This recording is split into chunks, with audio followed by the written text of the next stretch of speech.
Hey everyone, welcome to today's update for the Disgraced. This is going to be just a quick Nightfall build guide since it's changed from when I originally made the video. I made it before this Tuesday, and so on Tuesday reset, the modifiers changed, and so now Strand is one of the surges.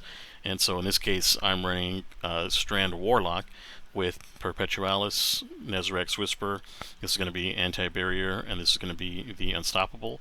And then I'm running Thunderlord for killing things quickly, especially in that first room where everything gets bunched up, and you just want to chew through not only the barriers, but you want to chew through also those really annoying snipers that will push you and just fire non-stop sniper shots.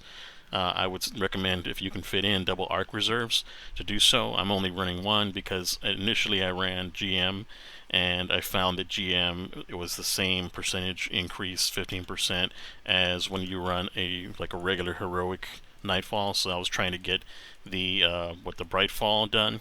And so with that, I just ran that one GM, and then the rest of the time I ran the rest just regular hero Nightfalls over and over again with the same build, and it's just as effective. You've got the Shackle Grenade, which will also stop Unstoppables in their tracks.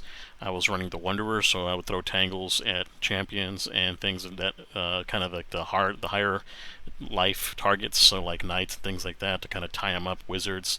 I was using the Mind Spin Invocation, so that way I could also then consume my grenade, give myself Weaver's Trance, and then run that with the Thunderlord. That was very effective. My Threat of Fury, Threat of Warding, Threat of Mind, and Threat of Generation are the normal build that I run with when I'm doing this. The reason I'm running Perpetualis is because it's a really good build. It's got Golden Tricorn, so that was taking advantage of the Necrotic Grip interaction with the Arcane Needle. So you throw out your needle in a group, and it spreads not only the Necrotic Grip damage whenever you get a kill, but it also spreads the Unraveling to the additional enemies, and so that will help clear out a room and weaken things so that you can take them down pretty quickly. And it's got a good rate of fire, got a good sized magazine on it. I really like this one. This is the cool guy roll. The enhanced killing wind, enhanced golden tricorn just gets better as you get kills. The Nezrek's Whisper that I'm running is for the Arc Knights. I'm running Genesis, that way it refills itself when I pop shields, and Adaptive Munition, so that will help pop solar shields, so I don't have to worry about needing something to pop solar shields. I was running on the Bond. Let me actually just bring it over to the guide here. I was running for the Bond, the Powerful Attraction, so I wouldn't have to run out and get orbs, Proximity Ward, Time Dilation. I was trying to get my stats up as high as I could while still maintaining the Bond. Actually, the Bond that I swapped over to was the Sunlit Bond, and so with that one, that was going to put me at the 100 Recovery, 70 Resilience, and then you can run the Font of Endurance, so that way you get resilience whenever you pick up a orb or you get an armor charge from stunning champions. For that, I was running the counter charge to stun champions, of course, Anti-Barrier, Unstoppable Glaive. I was running Authorized Arc so I can get ammo easily for my Thunderlord. I had Strand and Melee as well to help out with the build. And just to round that out, I was just running the Deeper Origins for the Noble Deeds.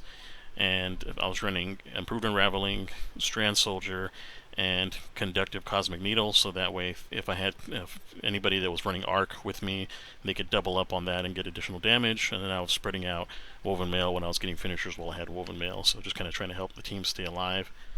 As far as the rest of the build, right now it's bugged to where they turned off a lot of the generating abilities that don't require armor charges, so I had to switch off to Grenade Kickstart and Melee Kickstart until Bungie re-enables like Impact Induction and things like that. Those are normally part of the build, but I had to adjust. And of course I was running Arc Siphon for the Thunderlord and Strand Siphon for the primary weapon that I was using to get orb generations out there. I already kind of touched on Arc Reserves.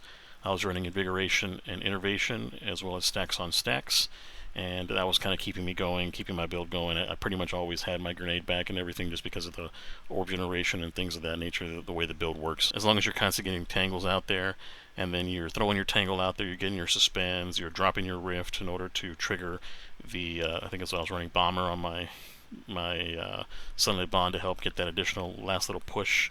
And so that build makes a big difference, because there are times whenever you'll see, like when you first move into the main structure and you're trying to fight through those two barrier champions, they're tough because they're going to protect all the adds, and so the suspend will help not only keep them in place, but it also deactivates their shield so that you can kill the things around them.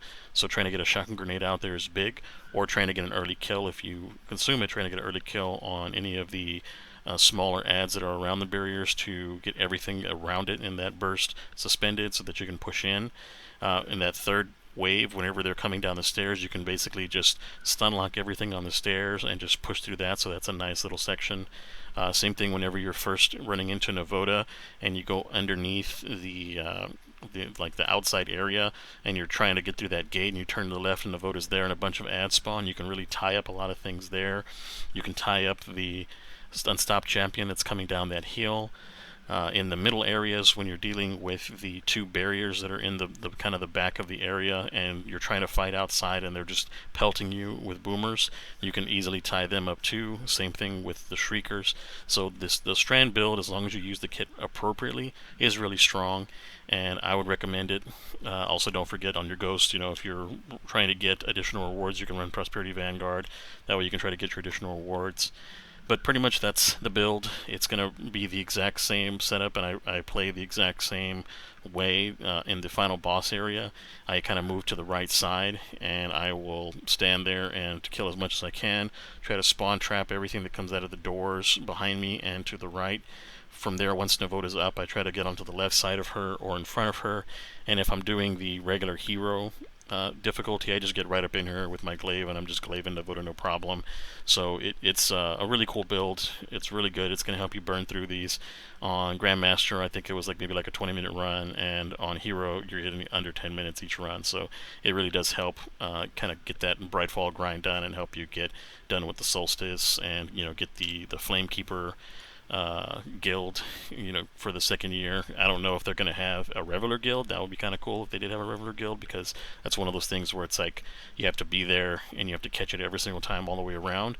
So that would be kind of nice. But for now, Flamekeeper's done, Solstice is done, and that's it. I'm going to pretty much take a break from Destiny for a bit, probably until something new comes up, unless I come up with maybe a couple build videos for the next few Nightfalls. But other than that, I'm just going to be running some hunt content, and if anything new comes up, any other new games, you'll see me doing that as well.